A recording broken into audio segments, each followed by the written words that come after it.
قسطنطنیہ کی فتح جسے یورپ آج تک نہیں بھولا۔ سلطان محمد ثانی اپنی افواج اور توپوں کی ہمراہ قسطنطنیہ کی جانب پیش قدمی کرتے ہوئے 29 مئی 1453 رات کا 1:30 بجا ہے، دنیا کی ایک قدیم اور عظیم شہر کی فصیلوں اور گنبدوں پر سے 19ویں قمری تاریخ کا زرد چاند تیزی سے مغرب کی طرف دوڑا جا رہا ہے، جیسے کسی شدید خطرے کا اندیشہ ہے۔ اس زوال آمادہ چاند کی ملگچی روشنی میں دیکھنے والے دیکھ سکتے ہیں کہ شہر کے فصیلوں کے باہر فوجوں کے فرے منظم مستقل مزاجی سے اکٹھے ہو رہے ہیں۔ ان کے دل میں احساس ہے کہ وہ تاریخ کے فیصلہ کن موڑ پر کھڑے ہیں۔ یہ شہر قسطنطنیہ ہے جس کا موجودہ نام استنبول ہے، اور فصیلوں کے باہر عثمانی فوج آخری حلہ بولنے کی تیاری کر رہے ہیں۔ عثمانی توپوں کو شہر پر گولے برساتے ہوئے 47 دن گزر چکے ہیں۔ کمانڈروں نے خاص طور پر 3 مقامات پر گولہ باری مرکوز رکھ کر فصیل کو زبردست نقصان پہنچایا ہے۔ 21 سالہ عثمانی سلطان محمد ثانی غیر متوقع طور پر اپنی فوج کے اگلے مورچوں پر پہنچ گئے ہیں۔ انہوں نے فیصلہ کر لیا ہے کہ حتمی یہ الغار فصیل کے میسوٹیکیون کہلانے والے وسطی حصے سے کی جائے گی، جس میں کم از کم 9 شگاف پڑ چکے ہیں اور خندق کا بڑا حصہ پاٹ دیا گیا ہے۔ سر پر بھاری پگڑ باندھے اور طلائی خلعت میں ملبوس سلطان نے اپنے سپاہیوں کو ترکی زبان میں مخاطب کیا: میرے دوستوں اور بچوں، آگے بڑھو، اپنے آپ کو ثابت کرنے کا لمحہ آ گیا ہے۔ اس کے ساتھ ہی نقاروں، کرنوں، طبلوں اور اگلوں کے شور نے رات کی خاموشی کو تار تار کر دیا، لیکن اس کان پھاڑتے شور میں بھی عثمانی دستوں کی فلک شگاف نعرے صاف سنائی دیے جا سکتے تھے، جنہوں نے فصیل کے کمزور حصوں پر حلہ بول دیا۔ ایک طرف خشکی سے اور دوسری طرف سے سمندر میں بحری جہازوں پر نصب توپوں کے دہانوں نے آگ برسانا شروع کر دی۔ بازنطینی سپاہی اس حملے کے لیے فصیلوں پر تیار کھڑے تھے، لیکن پچھلے 1.5 ماہ کی محاصرے نے ان کے حوصلے پست اور اعصاب شکستہ کر دیے تھے۔ بہت شہری بھی مدد کے لیے فصیلوں پر آ پہنچے اور پتھر اٹھا اٹھا کر نیچے اکٹھا ہونے والے حملہ پر پھینکنا شروع کر دیے۔ دوسرے اپنے اپنے قریبی چرچ کی طرف دوڑے اور گڑگڑا کر مناجاتیں شروع کر دی۔ پادریوں نے شہر کے متعدد چرچوں کی گھنٹیاں پوری طاقت سے بجانا شروع کر دی، جن کی ٹناٹن نے ان لوگوں کو بھی جگا دیا جو ابھی تک سو رہے تھے۔ شہر کی گلیوں میں لڑائی کا ایک منظر۔ ہر فرقے سے تعلق رکھنے والے عیسائی اپنے صدیوں پرانی اختلاف بھلا کر ایک ہو گئے، اور ان کی بڑی تعداد شہر کے سب سے بڑی اور مقدس کلیسا حاجیہ صوفیہ میں اکٹھی ہو گئی۔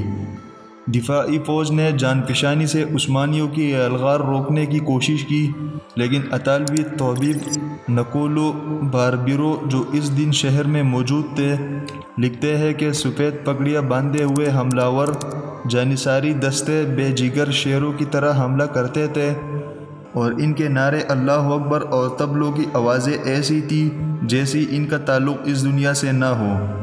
روشنی پھیلنے تک ترک سپاہی فصیل کے اوپر پہنچ گئے۔ اس دوران اکثر دفاعی فوجی مارے جا چکے تھے۔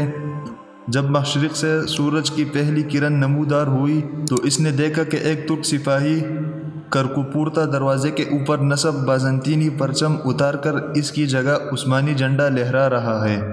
سلطان محمد سفید گھوڑے پر اپنے وزراء اور عمائدین کے ہمراہ حاجیہ صوفیہ پہنچے۔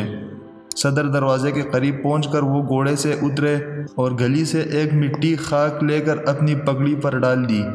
ان کے ساتھیوں کی آنکھوں سے آنسو جاری ہو گئے۔ مسلمان 700 سال کی جدوجہد کے بعد بالآخر قسطنطنیہ کو فتح کرنے میں کامیاب ہوئے تھے۔ قسطنطنیہ کی فتح محض ایک شہر پر ایک بادشاہ کی اقتدار کا خاتمہ اور دوسرے کی اقتدار کا آغاز نہیں تھا۔ اس کے واقعے کے ساتھ ہی دنیا کی تاریخ کا ایک باب ختم ہوا اور دوسری کی ابتدا ہوئی تھی۔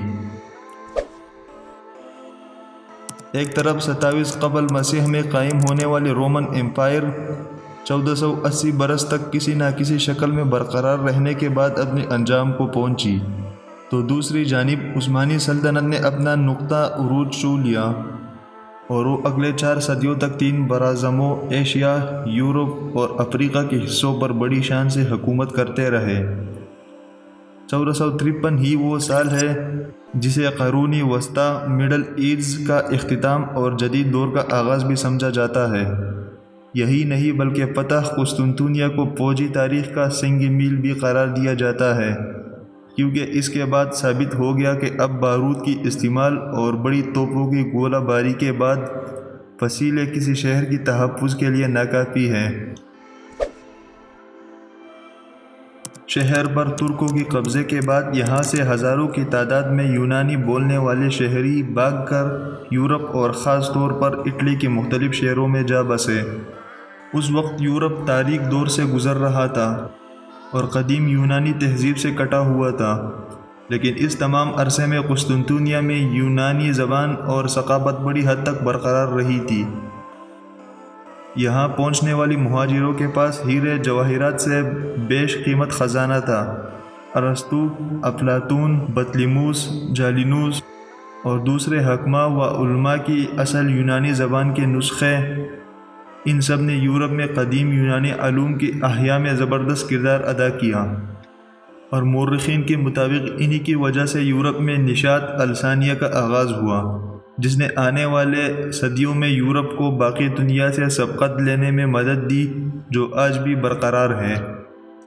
سلطان محمد ثانی قسطنطنیہ میں داخل ہونے کے بعد قسطنطنیہ کا قدیم نام بازنطین تھا، لیکن جب 330 عیسوی میں رومن شہنشاہ کانسٹینٹائن اول نے اپنا دارالحکومت روم سے یہاں منتقل کیا تو شہر کا نام بدل کر اپنے نام کے مناسبت سے کانسٹینٹینوپل کر دیا، جو عربوں کے ہاں پہنچ کر قسطنطنیہ بن گیا۔ مغرب میں رومن امپائر کے خاتمے کے بعد یہ سلطنت قسطنطنیہ میں برقرار رہی اور چوتھی تا 13ویں صدی تک اس شہر نے ترقی کی وہ منازل طے کیے کہ اس دوران دنیا کا کوئی اور شہر اس کی برابری کا دعویٰ نہیں کر سکتا تھا۔ یہی وجہ ہے کہ مسلمان شروع ہی سے اس شہر کو فتح کرنے کے خواب دیکھتے آئے تھے۔ دوستو، اگر آپ لوگوں نے ابھی تک رہنما کو سبسکرائب نہیں کیا تو سبسکرائب کریں اور فیس بک پر لائک کریں، اور اگر یہ ہسٹری آپ کو پسند آئی ہے تو اس کو زیادہ سے زیادہ شیئر کریں اور لائک اور کمنٹ کریں، اور کمنٹ میں اپنی رائے ضرور دیں۔ ملتے ہیں تب تک اس طرح کی ایک اگلی انٹرسٹنگ ویڈیو میں، تب تک کے لیے اللہ حافظ۔